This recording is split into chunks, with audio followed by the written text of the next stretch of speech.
வணக்கம் கேப்டன் நேயர்களே, யோகி வெங்கட் ராவ். இந்த புத்துணர்ச்சி யோகாசன நிகழ்ச்சி உங்களை சந்திப்பதில் மகிழ்ச்சி அடைகிறேன். இன்னைக்கு நம்ம பண்ண போகிற ஆசனம் கவிழ்ந்து படுத்த நிலையில் ஒரு 5 ஆசனம் பண்ண போகிறோம். நம்ம ஏற்கனவே நின்று அமர்ந்து படுத்து பண்ணோம் இல்லையா, இன்னைக்கு நம்ம கவிழ்ந்து படுத்து செய்கிற ஆசனம் பண்ண போகிறோம்.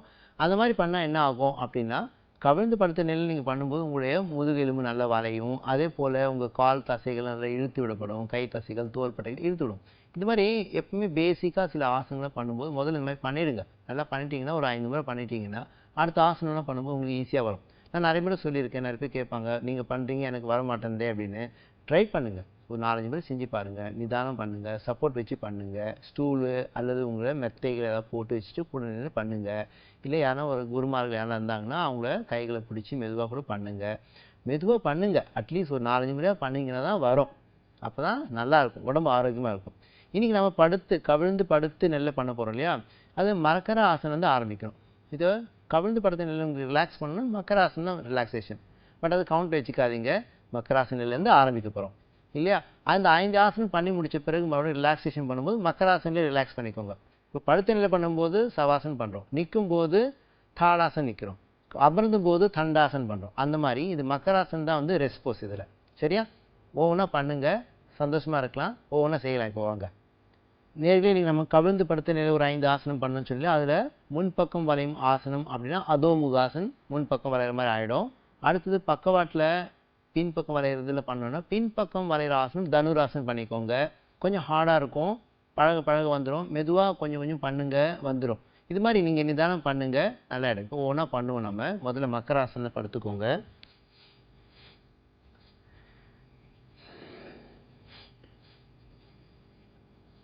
கால்கள் குதிக்கால்கள் ரெண்டும் தரையில் படுற மாதிரி இருக்கணும், கை ரெண்டும் சேர்த்து இருக்கும். இதுதான் நீங்கள் ஆரம்பிக்கும் போது நல்ல உங்கள் ஸ்பைனல் கார்டு ஃபுல்லாக நல்லா ரிலாக்ஸாக இருக்கும். இப்போ இதில் 2 கையும் தோள்பட்டை கிட்ட வச்சுட்டேன், கால்கள் நல்லா மதி வச்சுட்டு இப்போது இடுப்பு மட்டும் மேலே தூக்கிட்டே வரேன், கால் பதியணும் நல்லா. அதுவும் முகாசன், மூச்சு விட்டணும் இல்லை, வயிறு நல்லா உள்ளே இழுத்து வச்சுக்கணும் ஒட்டிய மாதிரி.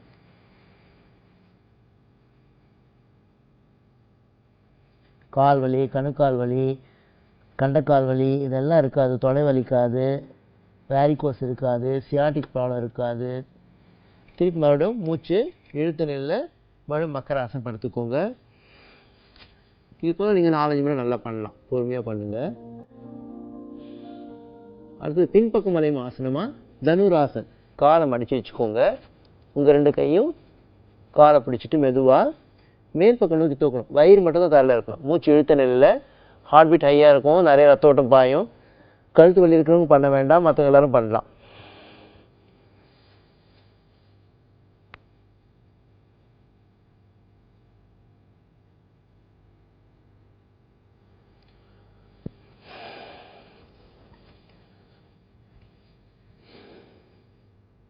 இல்லையா, இது போல் ஒரு 3 முறை பண்ணுங்கள். ஹார்ட் பீட் ஹையாக இருக்கும், நெஞ்சு நல்லா உறுதியாகும், இருதயம் நல்லா பலப்படும். அடுத்தபடியாக மக்கர கோணாசன், இடது பக்கம் வலது பக்கம் பண்ண போகிறோம். கை ரெண்டும் நல்லா விரித்து வச்சுக்கோங்க, கால்கள் சேர்த்த நிலையில் முதல்ல வலது கால் நல்லா தூக்குறேன், மூச்சு விட்ட நிலையில்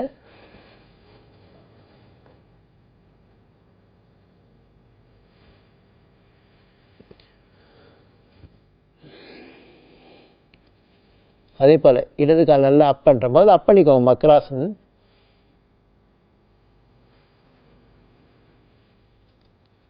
மக்கர கோணாசன்.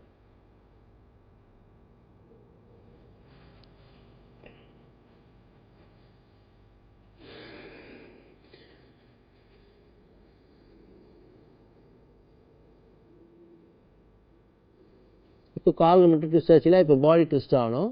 அதுக்கு என்ன பண்ணுங்கள், நல்லா எழுந்த நிலையில் கை லப்பாசன் மாதிரி இப்படி வச்சுக்கோங்க.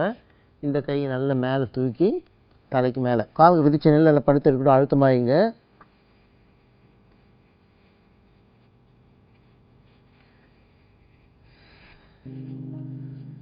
இப்போ இந்த கை அதே போல் நல்லா படுத்து வச்சிடணும், தோள்பட்டவெல்லாம் போகும், இது அழுத்தி இருக்கணும். ஷோல்டர் நல்லா கை மேலே உயர்த்தி நல்லா அழுத்தம் கொடுங்க, நல்லா தரையில் போய் படணும்.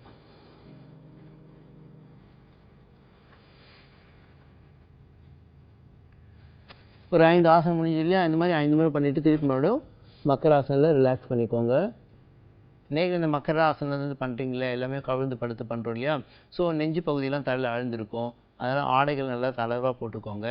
மேட் நல்லா போட்டுக்கோங்க. அப்புறமா பண்ணுங்கள். ரொம்பவும் அழுத்தம் கொடுக்காதீங்க. நெஞ்சு பகுதியில் கொஞ்சம் சில பேர்லாம் வலி இருந்ததுன்னா மெதுவாக பண்ணுங்கள், நிதானம் பண்ணுங்கள். கை வலியிலும் போகும். இந்த மாதிரி நீங்கள் பண்ண தான் அந்த உடல் உறுப்புக்கெல்லாம் நல்லா அழுத்தம் கொடுத்து ரத்த ஓட்டம் நல்லா பாய வலிகள்லாம் போகும். இதெல்லாம் பேசிக் ஆசனாஸ் மாதிரி பண்ணி பழகிடுங்க. அப்போ வந்துடும். சில பேர் முதல்ல எடுத்தோடனே எல்லா பெரிய பெரிய ஆசனம் பண்ணிங்கன்னா எங்கேயாவது சுருக்கு பிடிச்சிச்சின்னா வலிக்குதுன்னா 2-3 நாள் ஆகும் சரியாகிறதுக்கு. அதுக்கு நீங்கள் வெந்நீர் ஒத்தனம் கொடுங்க. இல்லை உப்பு வறுத்து கூட கல் உப்பு வறுத்து கடலை வறுத்துட்டு முடிச்சு போட்டு வச்சு அது ஒத்தனம் கொடுக்கலாம். முதுகு வலிக்குதுன்னா கூட கொஞ்சம் கொஞ்சமாக நீங்கள் ரிலாக்ஸ் பண்ணிவிட்டு அப்போ பண்ணுங்கள், சரியாயிடும். இன்னைக்கு நல்ல ஒரு ஆசனம் பார்த்தோம். கவிழ்ந்து படுத்த நிலை பண்ணோம் இல்லையா? அதே போல் ஒரு ஹெல்த்தி டிப்ஸு, தலை பாரம். சில பேருக்கு என்னதான் இருந்தாலும் தலை வலிக்காமல் இருக்கும், பாரமாக இருக்காமல் இருக்கும், கஷ்டமாக இருக்கும் இல்லையா? ஒன்றும் பண்ணாதீங்க. கிராம்பு எடுங்க, கொஞ்சம் தண்ணி விட்டு நல்லா மை போல் அரைச்சிக்கோங்க. அந்த பேஸ்ட் மாதிரி இருக்கும் இல்லையா, தைலம் மாதிரி ஆகிடும். அது நீங்கள் நெத்தி பொட்டில் அல்லது நெத்திலெல்லாம் ஒரு பட்டை போகிற மாதிரி போட்டு விட்டுருங்க. ஒரு அரை மணி நேரம் கழித்து பார்த்தீங்கன்னா எதுவுமே இருக்காது. அந்த மூக்கு மேலே சைடில் பக்கவாட்டலாம் மெதுவாக கொஞ்சம் தண்ணியாக இருக்கும். நல்லா அரைச்சி மை போல் அரைச்சிட்டு பண்ணிங்கன்னா ஒரு 1/2 அன் ஹவரில் எல்லாம் சரியாயிடும். ஒன்றுமே தெரியாது. தலைபாரம் குறையணுன்னா கண்டிப்பாக கிராம்பு எடுத்து தண்டை அரைச்சி தடவினீங்கன்னா அது பிரச்சனையே இருக்காது. மறுபடியும் வராது. சில பேருக்கு இன்னைக்கு தைலம் தடவினா மறுபடியும் நாளைக்கு மறுபடியும் வலிக்கிற மாதிரி இருக்கும். அதெல்லாம் வராது. அந்த நீரெல்லாம் வற்றி எடுத்துடும். சுத்தமாக இருக்கும், வாசனையாக இருக்கும், நல்லாவும் இருக்கும். நேயர்களே, நல்ல ஒரு ஆசனம் பார்த்தோம். நல்ல ஒரு ஹெல்த்தி டிப்ஸ் பார்த்தோம். நாளைக்கு மீண்டும் இந்த புத்துணர்ச்சி தரும் யோகாசன நிகழ்ச்சியில் சந்திப்போம். நன்றி, வணக்கம்.